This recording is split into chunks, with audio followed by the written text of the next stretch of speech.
Hello and welcome back to on my YouTube channel. Dear students, कैसे हो आप सब? क्या हालचाल है आप सबके? आई होप कि आप सब ठीक होंगे।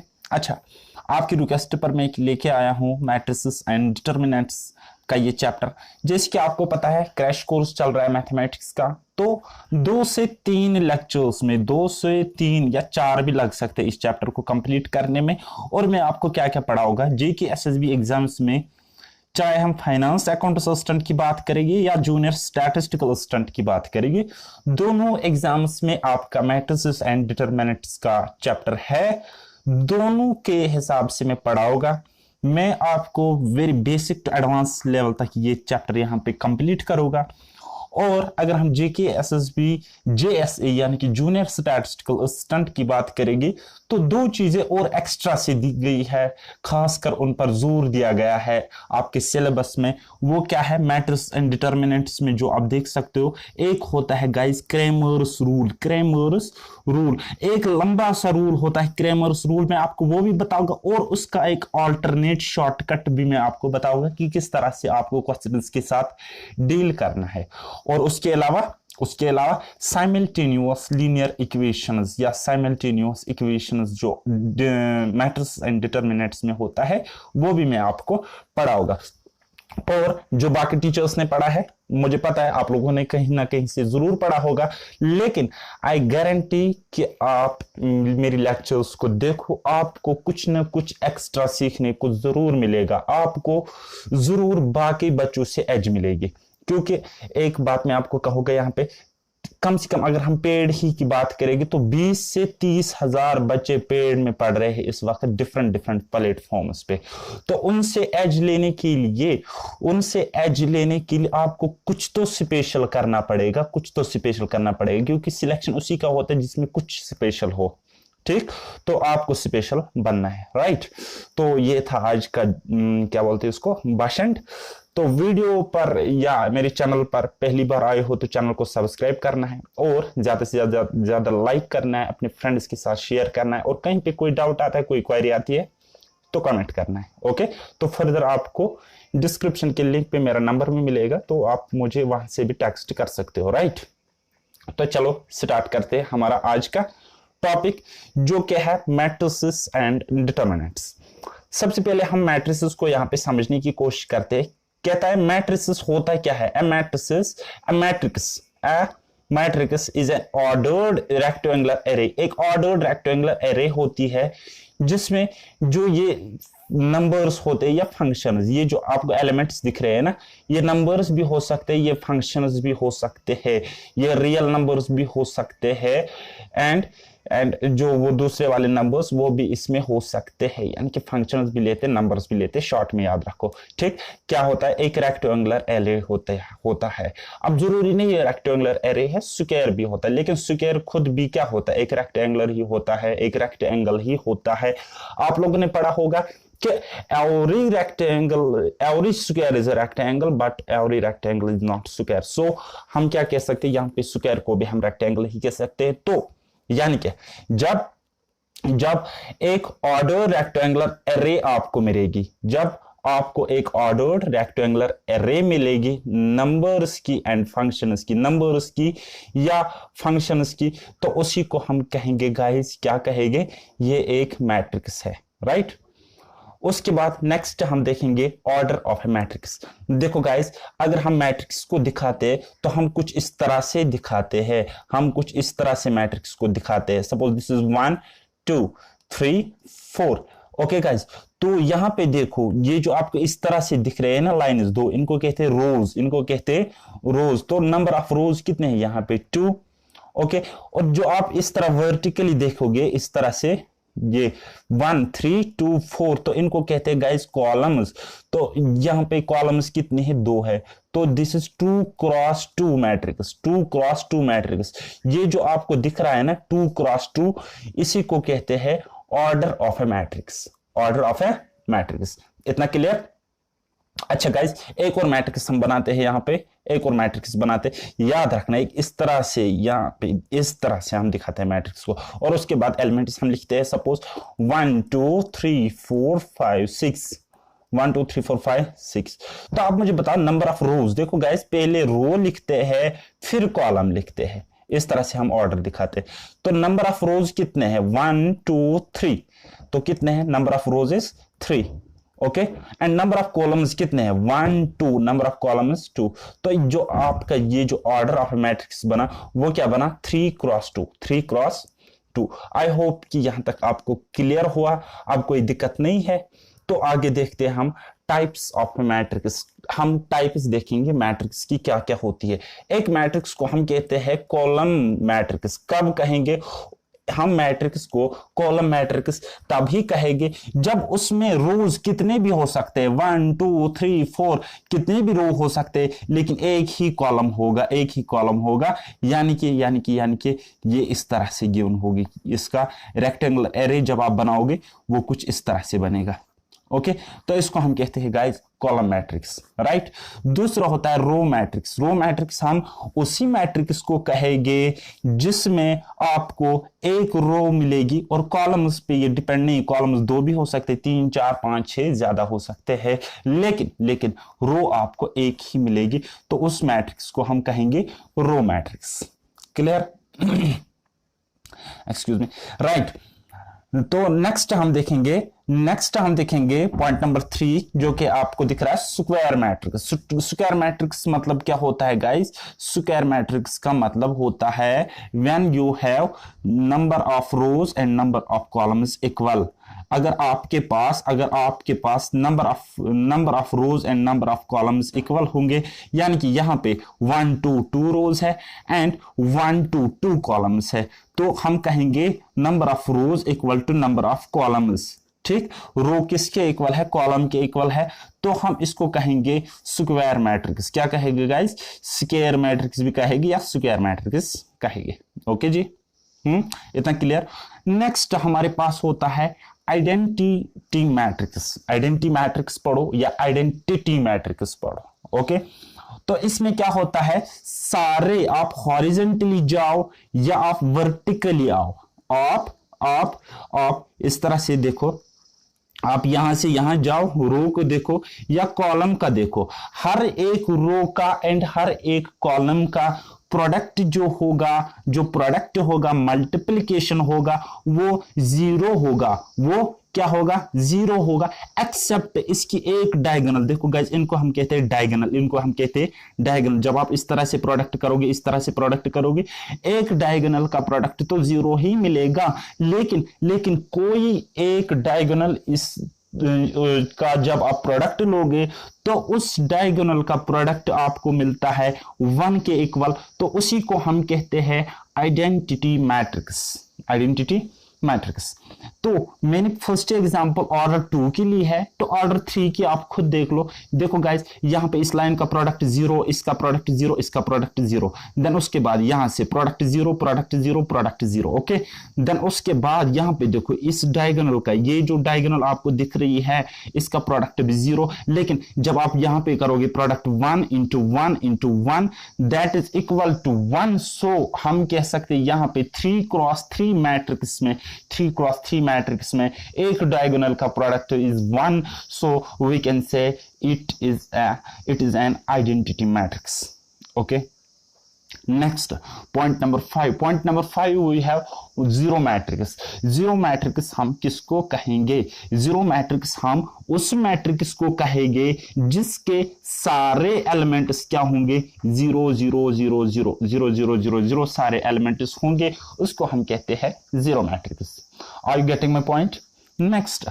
नेक्स्ट पॉइंट नंबर 6 है हमारे पास एक, उसको हम कहते हैं डायगोनल मैट्रिक्स उसको हम कहते हैं, उसको डायगोनल मैट्रिक्स कहते हैं। इसके क्या होते हैं डायगोनल मैट्रिक्स में? इसके सारे एलिमेंट 0 होते हैं, 3 को छोड़कर, ये 4 को छोड़कर। तो कहने का मतलब है डायगोनल को छोड़कर, एक डायगोनल के एलिमेंट्स, एक डायगोनल के एलिमेंट्स आपको नॉन जीरो नंबर्स मिलेंगे, नॉन जीरो यानी कि जीरो के बगैर मिलेंगे, और बाकी के सारे एलिमेंट्स आपको जीरो मिलेंगे। तो आपको यहां पे दिख रहा होगा अपनी मोटी मोटी छोटी छोटी आंखों से, तो इसके एलिमेंट्स जो है नॉन जीरो एलिमेंट्स है, तो हम कहेंगे this is diagonal matrix. Clear? तो उसके बाद एक और कंसेप्ट यहां पे सीखो, समझने की कोशिश करो। This is concept number 1, important concept है, इस पर क्वेश्चन आ सकता है एग्जाम में, तो इसको यहां पे समझने की कोशिश करते हैं। कहते हैं two matrix are equal if their corresponding elements are equal. ये THEIR है यहां पे, हाँ ठीक है, हाँ करेक्ट करो थोड़ा सा। हाँ, कहता है दो मैट्रिक्स तभी इक्वल होंगे जब उनके कॉरस्पॉन्डिंग एलिमेंट्स इक्वल होंगे, जब उनके कॉरस्पॉन्डिंग एलिमेंट्स इक्वल होंगे। सपोज ये 3 है ना, तो इस मैट्रिक्स को देखो, इस मैट्रिक्स को देखो, दोनों को देखो, आराम से देखो, जी भर के देखो। हाँ चलो जी, यहां पे आपको पहला एलिमेंट इस तरह से दिख रहा है, क्या है पहला एलिमेंट? 3, तो इसका कॉरस्पॉन्डिंग दूसरे मैट्रिक्स में पहला एलिमेंट 3, ठीक है। तो दूसरे यानी कि पहले वाले मैट्रिक्स के first row and second column में आपको मिल रहा है 2, तो यहां पर भी आपको सेकंड मैट्रिक्स में फर्स्ट रो सेकंड कॉलम में आपको 2 मिल रहा है। तो देन उसके बाद 1 के कॉरस्पॉन्डिंग ये 1 मिला, और इस 1 के कॉरस्पॉन्डिंग आपको ये 1 मिल रहा है। तो हम इसको कह सकते हैं ये दोनों मैट्रिक्स आपस में क्या है? इक्वल है। मेरी बात समझ आई? अगर मैं आपसे पूछता हूं x y p q, ये एक मैट्रिक्स है आपके पास, दिस इज इक्वल, ये इक्वल है किस मैट्रिक्स के इक्वल है? मेन मैट्रिक्स यहां पे रखा 10 20 30 40। तो मैं आपको पूछता हूं, मैं आपको यहां पे पूछूंगा, मैं बताओ मुझे value of x y p q, इनकी वैल्यू आप बताओ। तो आप बताओगे इस तरह से, इनको कंपेयर करोगे, बोलोगे हाँ x के कॉरस्पॉन्डिंग में 10 दिख रहा है तो x की वैल्यू 10, तो देन उसके बाद y के कॉरस्पॉन्डिंग 20 दिख रहा है तो y की वैल्यू 20, देन उसके बाद p की वैल्यू 30 यहां पे दिख रही है कॉरस्पॉन्डिंग वैल्यू, तो p की वैल्यू आप 30 कहोगे, और q की वैल्यू तो आप कह सकते हो दैट इज q आपको 40 मिलेगा। राइट, इतना समझ में आ गया? इनको हम कहते हैं इक्वालिटी ऑफ मैट्रिक्स। क्या कहते हैं? Equality of matrix. क्या है इक्वालिटी ऑफ मैट्रिक्स का कंसेप्ट? दो मैट्रिक्स तभी इक्वल होंगे जब उनके कॉरस्पॉन्डिंग एलिमेंट्स इक्वल होंगे। देखो गाइस, देखो समझने की कोशिश करना। अगर मैं आपको बताऊंगा 1 2 3 4 1 2 3 4, मैं आपको बताऊंगा क्या ये इक्वल है? 1 2 3 4, क्या ये इसके इक्वल है?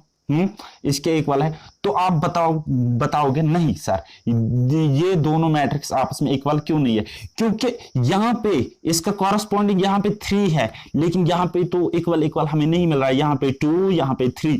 तो मैंने क्या कहा था? मैट्रिक्स तभी इक्वल होंगे जब उनके कॉरस्पॉन्डिंग एलिमेंट्स इक्वल होंगे। Okay, are you getting my point? चलो नेक्स्ट बढ़ते हैं। इस क्वेश्चन को फटाफट मेरे साथ बनाने की कोशिश करो। सिंपल सा क्वेश्चन है। क्या है हमारे पास क्वेश्चन?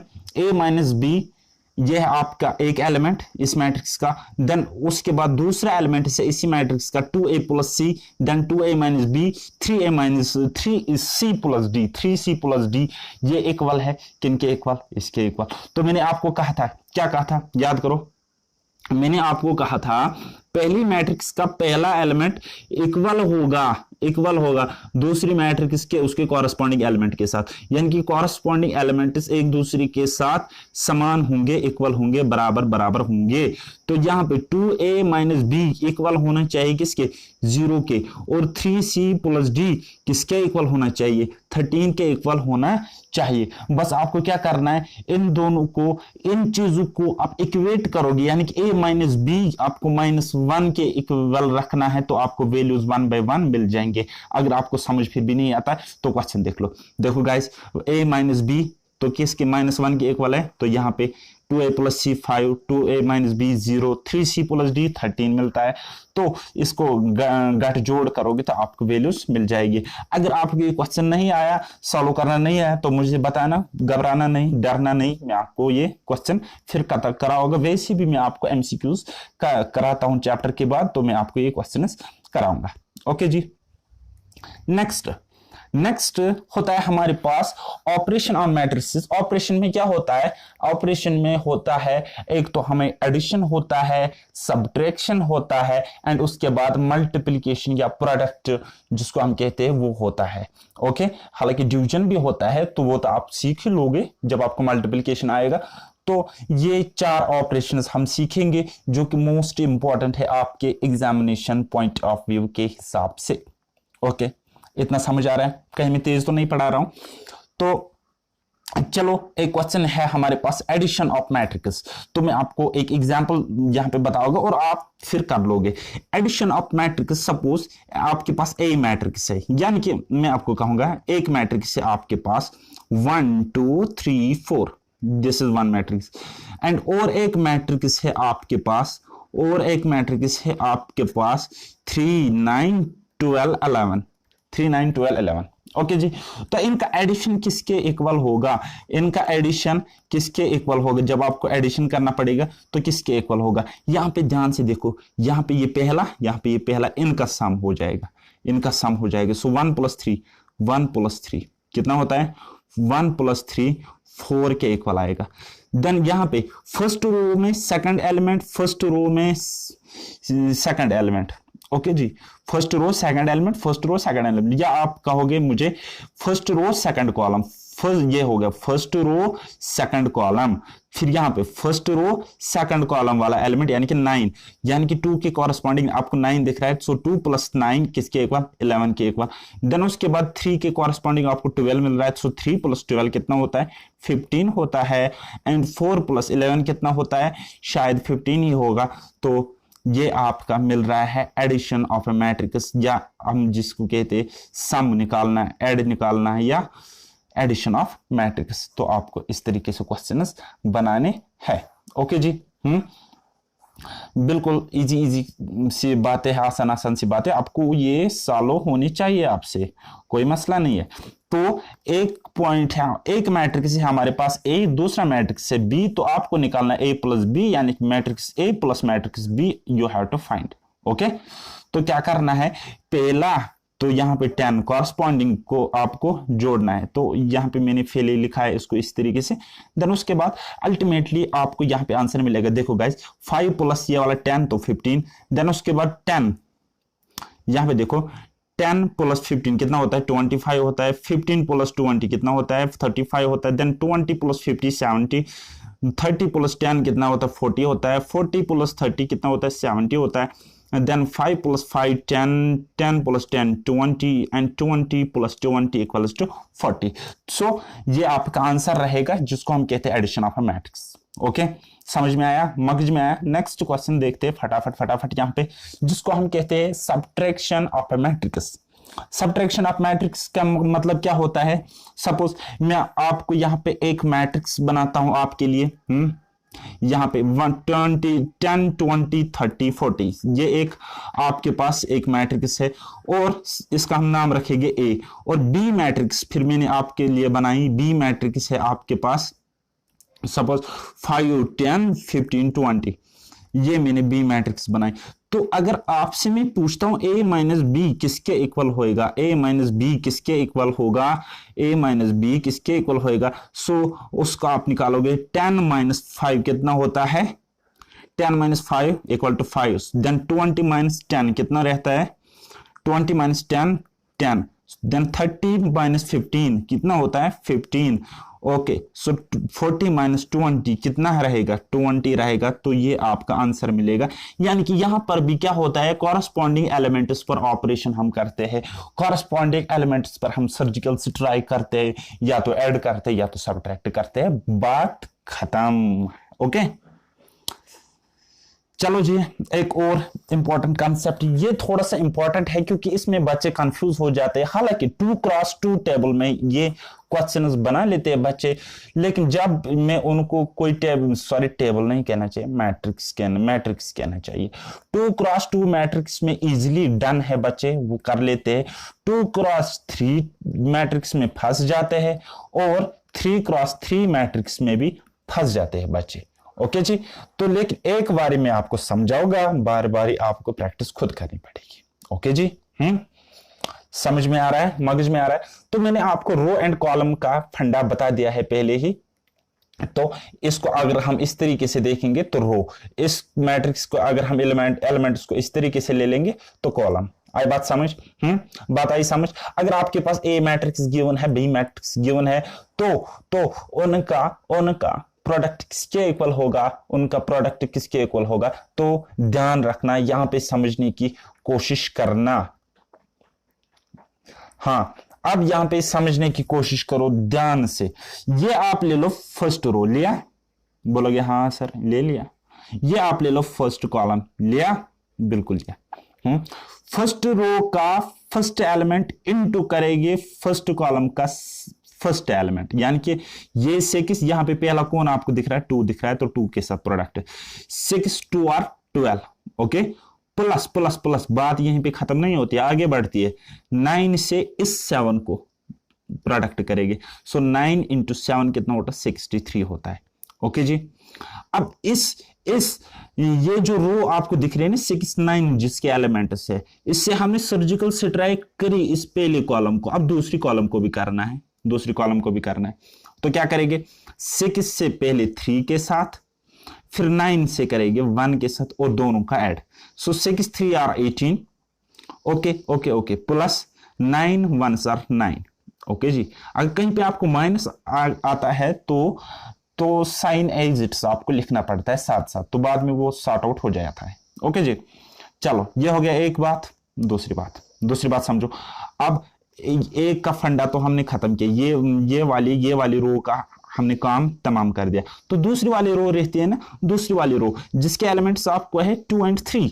2 और 3 आपको दो एलिमेंट्स है, तो पहले लेंगे हम यहाँ पे पहली कॉलम, फिर लेंगे हम दूसरी कॉलम। तो पहले ये 2 पहले दिख रहा है, तो यहाँ पे ये 2 पहले, तो 2 2 और 4 राइट। फिर 3 इंटू ये वाला 7, 3 7 आर 21। देन उसके बाद पहली रो का पहली कॉलम का काम तमाम हो गया, अब रहेगी दूसरी कॉलम। ओके जी, तो इस 2 से यहाँ पे पहले 2 3 आर 6, देन 3 1 आर 3। ओके जी, अब इतना हमने कर लिया ना, यहाँ पे पेन को स्टॉप करना है। देन उसके बाद क्या करना है, 12 प्लस 63 75 होता है, 18 प्लस 9 27 होता है, 4 plus 21 25 and 6 plus 3 equal to 9। तो ये आपका ब्यूटीफुल आंसर यहाँ पे मिल जाएगा। बात खत्म। बात तो खत्म हो गई नहीं यहाँ पे, लेकिन आपको क्वेश्चन थोड़ा सा घुमा भी सकता है एग्जाम में। एग्जामिनर आपसे इस तरीके से क्वेश्चन पूछ सकता है। किस तरीके से, आपको एक ही मैट्रिक्स गिवन होगी और आपको निकालना है ए स्क्वायर, ए क्यूब भी बोल सकते हैं, ए स्क्वायर भी बोल सकते हैं। हालांकि ज्यादातर चांसेस है आपको ए स्क्वायर निकालने के लिए पूछे एग्जामिनर। ओके, तो गाइस मैं आपको अगर इस तरीके से यहाँ पे समझाने की कोशिश करूंगा, मैंने आपको क्वेश्चन दिया, मैंने आपको मैट्रिक्स दे दी, उसके एलिमेंट्स मैंने रखे 2 3 4 1, ये मैंने उसके एलिमेंट्स रखे, और मैं आपसे पूछ रहा हूं मुझे बताओ ए स्क्वायर मुझे बताओ क्या है। तो थोड़ा सा दिमाग आप जब लगाओगे तो बोलोगे ए स्क्वायर सर कुछ नहीं होता, बल्कि ए इंटू ए होता है, ए का प्रोडक्ट 2 बार। तो यानी कि कहने का मतलब है a इंटू ए का मतलब है ये आप मैट्रिक्स लिखोगे 2 3 4 1, इंटू करना है इसी मैट्रिक्स के साथ 2 3 4 1, a इंटू ए है ना। तो इस तरीके से आपको इन क्वेश्चंस के साथ डील करना है। उसके बाद मैंने आपको जस्ट अभी क्वेश्चन बताया, तो पहली रो ले लोगे 2 2 आर 4 प्लस 3 4 आर 12। देन उसके बाद पहली row second column 2 3 are 6 plus 3 1 are 3। Then उसके बाद सेकंड रो आप ले लोगे, तो 4 second row first column 4 2 are 8 plus 1 4 are 4 comma 4 3 are 12 plus 1 1 are 1। तो इसका जब आप यहाँ पे फर्दर कैलकुलेट करोगे 4 + 12 कितना होता है 16, 6 + 3 9, 8 + 4 12 एंड 12 + 1 होता है 13। तो ये आपका मिल जाएगा गाइज, यहाँ पे आंसर मिलेगा, जो कि एक सिंपल सा क्वेश्चन था। लेकिन मुझे आपको समझाना था कि क्या समझाना था मुझे, कि जब आपके पास ए स्क्वायर निकालना हो और एक ही मैट्रिक्स गिवन हो तो आपको किस तरीके से सोचना है एग्जाम में। आई बात समझ? क्लियर? इतना अगर क्लियर है तो आगे बढ़ते हैं। इसका स्क्रीनशॉट लेना, इंपॉर्टेंट क्वेश्चन है, बाकी मैं अभी रफ करता हूं। चलो जी, चलो कहां चलो, ये यहां चलो, ठीक है।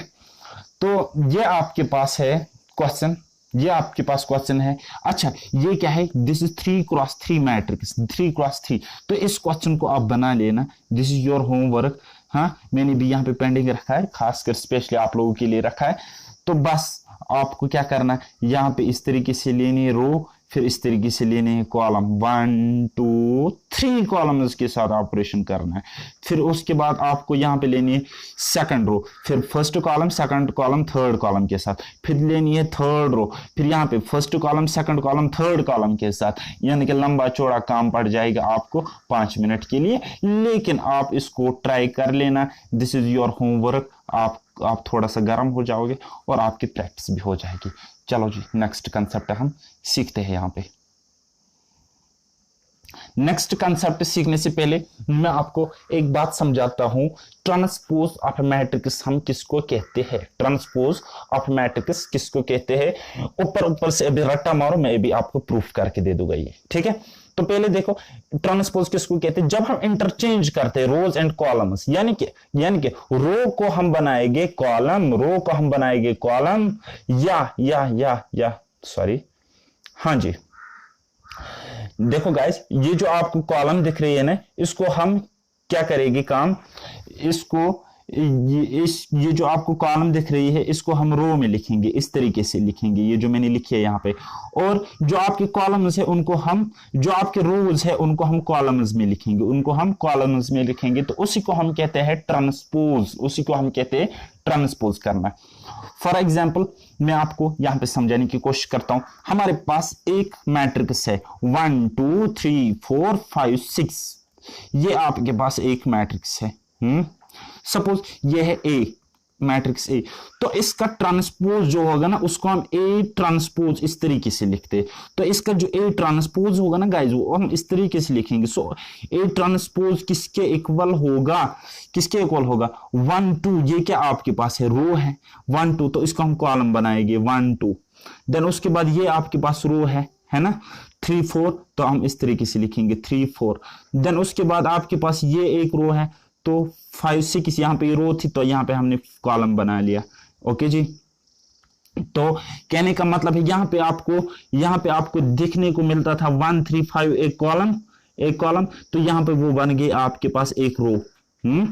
यहाँ पे 2 4 6 आपको एक कॉलम दिख रही थी, वो आपको यहाँ पे एक रो मिल गई। आई बात समझ? यानी कि जब हम इंटरचेंज करते हैं, जब हम इंटरचेंज करेंगे, क्या करेंगे? इंटरचेंज रोज इन कॉलम्स या कॉलम्स इन रोज। ओके, जब हम इनका इंटरचेंज करेंगे तो वो हमें मिलता है, क्या मिलता है उसको? वहां ए, सपोज ए का ट्रांसपोज करेगी, मैट्रिक्स ए का ट्रांसपोज करेगी तो ए ट्रांसपोज मिलेगा। ओके, बात आई समझ? एक्स मैट्रिक्स एक्स के रोज एंड कॉलम्स को हम इंटरचेंज करेंगे तो हमें एक्स ट्रांसपोज मिलेगा। आई बात समझ? मगज में आ रहा है? चलो जी, यहां पे कुछ चीजों को समझने की कोशिश करो। प्रॉपर चीज है, कहता है ए ट्रांसपोज का ट्रांसपोज इक्वल होता है ए के इक्वल होता है। चलो जी, हम देखेंगे, चलो यहां पे हम देखेंगे। देखो गाइस, यहां पे समझने की कोशिश करना। कहता है ए को हमने ट्रांसपोज किया तो क्या मिला? ए ट्रांसपोज मिला। अब ए ट्रांसपोज को हम ट्रांसपोज करेंगे, ए ट्रांसपोज जो कि हमारे पास ये है, ये मैट्रिक्स है, तो उसका हम ट्रांसपोज करेंगे, वो कहता है हमें ये ए मिलना चाहिए, यानी कि ये वाले मैट्रिक्स हमें वापस मिलनी चाहिए। चलो देखते हैं हम, ठीक है। तो पहली कॉलम उठाओ, पहली कॉलम क्या है? 1 2, उसको पहली रो बनाओ 1 2। दूसरी कॉलम में 3 4 एलिमेंट्स है तो उसको आप दूसरी रो बनाओ 3 4 है कॉलम तो 3 4 रो बनाओ। या फिर तीसरी कॉलम है हमारे पास 5 6 तो उसको एक रो बनाते हैं 5 6। ओके जी। या आप कह सकते हो 1 2 3 यहां पे रो 3 सॉरी 1 3 5 यहां पे एक रो थी तो उसको हमने एक कॉलम में चेंज किया इंटरचेंज किया। 2 4 6 एक रो थी तो हमने उसको 2 4 6 कॉलम में लिखा। तो ये और ये चीज हमें सेम मिली, चीज नहीं कहते मैट्रिक्स। ओके तो यानी कि ए ट्रांसपोज का ट्रांसपोज हमें मिला ए के इक्वल तो हमें प्रूफ हो गया। हैंस क्या लिखते हैं मैथ्स वाले, हैंस प्रूव्ड। क्या प्रूव हो गया, ए ट्रांसपोज का ट्रांसपोज इक्वल टू ए। तो ये रिजल्ट अब आपको बोलना नहीं चाहिए। आई बात समझ? हो सकता है एग्जाम में इस पर बेस्ड को आपको क्वेश्चन मिले एग्जाम में तो आपको डायरेक्ट क्वेश्चन को टिक करना है। सो ये जस्ट आपको मैंने प्रूफ दिखाया। ओके जी। ए बी ट्रांसपोज का वैल्यू बराबर होता है B transpose A transpose. Okay जी। और ए प्लस बी का ट्रांसपोज होता है equal A transpose plus B transpose. Okay लेकिन हम ए बी ट्रांसपोज कभी भी इक्वल नहीं लिख सकते। ये क्या है, ए ट्रांसपोज बी ट्रांसपोज, ये आपस में इक्वल नहीं होते हैं। ये मैंने क्यों लिखा है इसे, हाँ जी। ओके जी। हाँ यहां पे क्या आपको ए बी यानी कि ए इंटू बी का transpose A transpose B transpose के इक्वल नहीं होगा, बल्कि किसके इक्वल होगा, यहां पे पहले ए यहां पे पहले बी। समझ आ रही है मेरी बात? आपको कुछ नजर आ रहा है? वो फिर मैं कहूँगा फिर समझ लो हाँ। ए बी फिर यहां पे बी ए। आई बात समझ? समझ नहीं आया तो नेक्स्ट लेक्चर में मुझे याद दिलाना, मैं आपको यहीं से स्टार्ट करोगे, यहीं से मैं आपको ये प्रूफ करके दे दूंगा। तो बाकी आगे भी आपको थोड़े से प्रूफ्स में आपको बताऊंगा। हालांकि आपको एग्जाम में प्रूफिंग का काम नहीं करना है, वहां पे कुछ भी आपको प्रूफ वगैरह नहीं करना है। एक सिंपल सा क्वेश्चन होगा, आपको उसको उड़ाना है, सॉल्व करना है, बात खत्म। लेकिन मैं हमेशा कहता हूं कि कोई भी फॉर्मूला कोई भी ट्रिक एग्जाम में काम नहीं आती है। अपने एक्सपीरियंस के बेस पर आधार पर मैं आपको ये कहता हूं कि ना आप डायरेक्ट ट्रिक याद रखो, स्पेशली मैथ्स की बात कर रहा हूं, ना आप डायरेक्ट ट्रिक याद रखो, ना आप डायरेक्ट फॉर्मूला याद रखो। हर चीज का एक लॉजिक होता है, लॉजिक को थोड़ा सा समझने की कोशिश करो। जहां पे आपको लॉजिक समझना थोड़ा सा भारी पड़ता है वहां पे आप रटा मार सकते हो। ओके सो मिलते हैं नेक्स्ट वीडियो में, नेक्स्ट लेक्चर में। वीडियो को लाइक करना, शेयर करना, कमेंट करना और ये टेलीग्राम ग्रुप में आपको ये वाली पीडीएफ मिल जाएगी। सो बाय बाय, टेक केयर, अल्लाह हाफिज और मेहनत करते रहिए।